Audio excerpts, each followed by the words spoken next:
নমস্কার, সবাইকে স্বাগত আমার ইউটিউব চ্যানেল ম্যাথ ফর বঙ্গ শিক্ষাতে। আমি অমিত।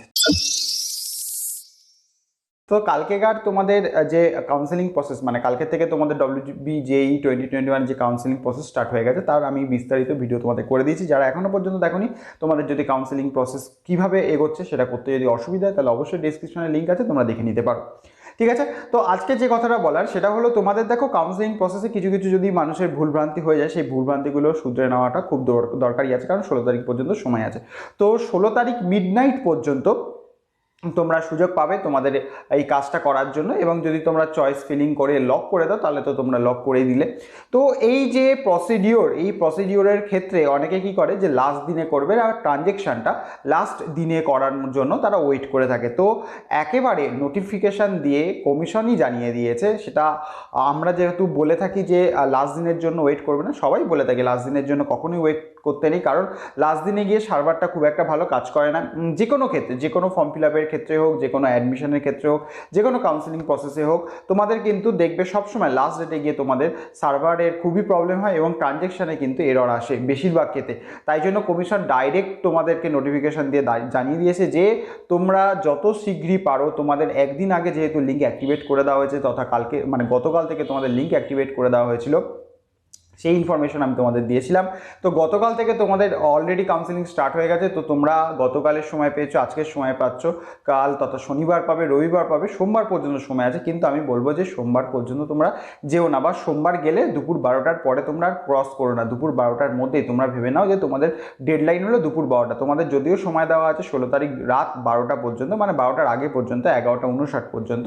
তো তোমরা চেষ্টা করবে যে মর্নিংয়ের মধ্যে, সোমবার মর্নিংয়ের মধ্যে যা কাজকর্ম সমস্ত কিছু সেরে ফেলার। কারণ যদি তোমরা লেট করে যাও এবং যদি কোনো কারণে সার্ভার এরর হয়, তো নর্মালি কিন্তু সার্ভার এরর হয়, লাস্ট দিনে প্রচুর পরিমাণে সার্ভার এরর হয়, এবং ট্রানজ্যাকশানের প্রবলেম হলে তোমার কিন্তু পুরো যে খাটিনা সেটা কিন্তু বৃথা যাবে, এবং এই বছরের কাউন্সেলিং প্রসেস কিন্তু পুরোটাই তোমার বন্ধ হয়ে যেতে পারে তোমার জন্য। তো তাই জন্য অ্যাভয়েড করো লাস্ট ডেটটাকে, পুরোটাই যদি সোমবারটাকে অ্যাভয়েড করতে পারো তাহলে সবথেকে বেটার হয়। বাট কোনো কারণে যদি সোমবার সকালটাকেও নিয়ে নিতে পারো, তাহলে সোমবার 12টার বেলা 12টার পরে আমার মনে হয় যে সেই কাজটা না করাটাই তোমার ক্ষেত্রে ভালো হবে।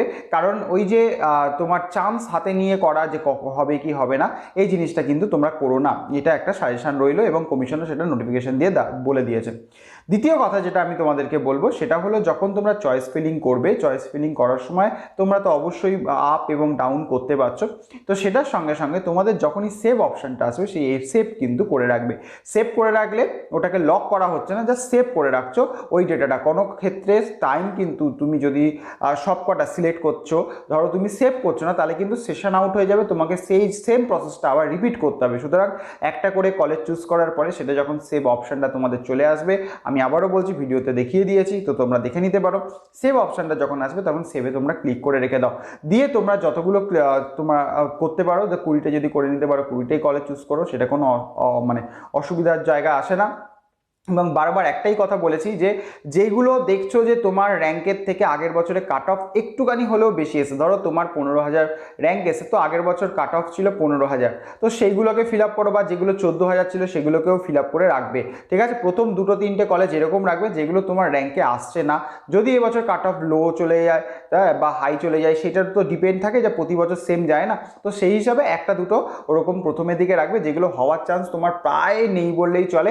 কিন্তু না, একেবারে না যে তোমার 15,000 র্যাঙ্ক, এবার তুমি যাদবপুরে সিএসসি নিতে চাও, তো সেক্ষেত্রে সেটা ফিল আপ করো না, কারণ যাদবপুরে সিএসসিতে 15,000 র্যাঙ্ক দিয়ে তোমার আসবে না, তাহলে ওটা একেবারেই হবে না, সেটা ওইটা যেও না। যেটা হতে পারে সেরকম জায়গায় তুমি চুজ করো। ধরো তুমি হেরিটেজে সিএসসি চুজ করলে, সো সেখানে হতে পারে নাও হতে পারে, এরকম একটা ব্যাপার থাকে, কিন্তু তুমি পেয়ে যাবে, এরকমও চান্স থাকতে পারে, তাই জন্য ওটা সিলেক্ট করো। তো এরকমভাবে তুমি কলেজগুলোকে সিলেক্ট করো যে তোমার যে র্যাঙ্ক সেই ওয়াইজ যার কাট অফ বেশি ছিল, সেইটা দুটো মানে খুব বেশি নয়, মানে কাছাকাছি প্রায়, তোমার 15, আগের বছর কাট অফ গেছে 14.5, 14 বা 15, তো এরকম 2-3টে কলেজ, তারপরে তোমার র্যাঙ্কের আওতায়, তারপর তোমার র্যাঙ্ক থেকে লোয়ার গ্রেডেড যেগুলো রয়েছে সেগুলো চুজ করো। তো এরকমভাবে চুজ করবে। আর আমার মনে হয় যে এটা একটা ভালো জিনিস, যে তোমরা যেটা চাইছো সেটার সঙ্গে সঙ্গে দুটো এমন চুজ করে রাখো যে যেটাতে তুমি পড়তে পারো বা যেটা স্কোপ আছে। ধরো তুমি আইটি বা সিএসসি ফিল আপ করছো, তো আমি বলবো যে লাস্টের একটা বা দুটো তোমরা ওই ফুড টেকনোলজি বা ইনস্ট্রুমেন্টেশন, ইলেকট্রনিক্স, কমিউনিকেশন,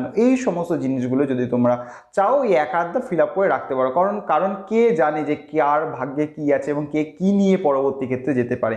তো সেই জন্যই আমি বলছি যে 18টা পর্যন্ত তোমরা এমন সিলেক্ট করো যেটা তোমরা চাও। বেশিরভাগ ক্ষেত্রে লোকে সিএসসি আর আইটি ফিল আপ করে।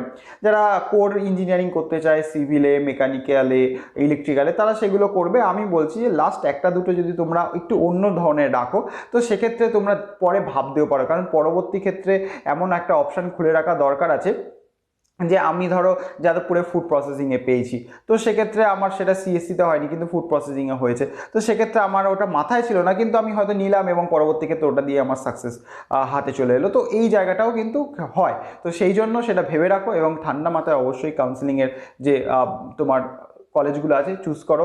সেখানে তোমাদের ওপরে দেখবে দুটো অপশান থাকে, একটা প্রাইভেট এবং একটা অ্যাড্রেস ওয়াইজ। তো প্রাইভেট না, মানে প্রাইভেট বলছি, ওখানে কলেজের ক্যাটাগরি মানে প্রাইভেট না তোমার স্টেট গভর্নমেন্টের মানে গভর্নমেন্ট সেটা দেওয়া থাকে, সেটা টিক মারলে তোমার দেখাবে। এবং তুমি যদি অ্যাড্রেস ওয়াইজ চাও সেই অ্যাড্রেসেও ক্লিক করলে অ্যাড্রেস ওয়াইজও দেখিয়ে দেবে। সুতরাং কোনো অসুবিধা নেই যে আমি কলেজের নাম হয়তো জানি না, তার অ্যাড্রেস জানি না।